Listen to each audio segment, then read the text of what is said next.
इकडे आज वाल्मिक कराडच्या जामीन अर्जावरती सुनावणी होणार आहे। केज जिल्हा व सत्र न्यायालयाच्या समोर ही सुनावणी होणार आहे।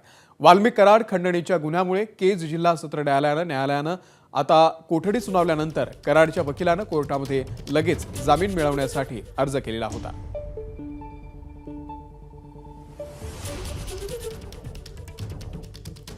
सातारा जिल्ह्यात फलटणमध्ये अंधश्रद्धेमधून महिलेच्या निर्घुण हत्या झाली आहे का असा प्रश्न विचारला जातोय। विडणी गावामध्ये शेतात महिलेचा अर्धवट मृतदेह आढळल्यानं खळबळ माजलेली आहे। प्रथम दर्शनी अंधश्रद्धेमधून हत्या झाल्याचा संशय आहे। 10 ते 15 दिवसांपूर्वी हत्या झाल्याचा संशय आहे। या मृतदेहाच्या जवळ साडी, त्यासोबतच हळदी कुंकू, काळी बाहुली आणि सुरा सुद्धा आढळलेला आहे। मृतदेहाचे धड शोधून ओळख पटवण्याचा पोलिसांचा प्रयत्न सुरू आहे।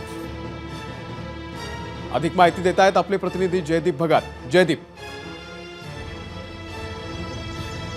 साधारणतः 10 ते 15 दिवसापूर्वी हा खून झाला असल्याचा जो आहे तो अंदाज पोलिसांकडून व्यक्त करण्यात आलेला आहे। खरं तर प्रदीप जाधव यांचं शेत जे आहे ते साधारणतः गावापासून 3 ते 4 किलोमीटर अंतरावरती आहे आणि लोकवस्तीपासून साधारण 1.5 किलोमीटरच्या अंतरावरती आहे। त्याच्यामुळे निर्मूळ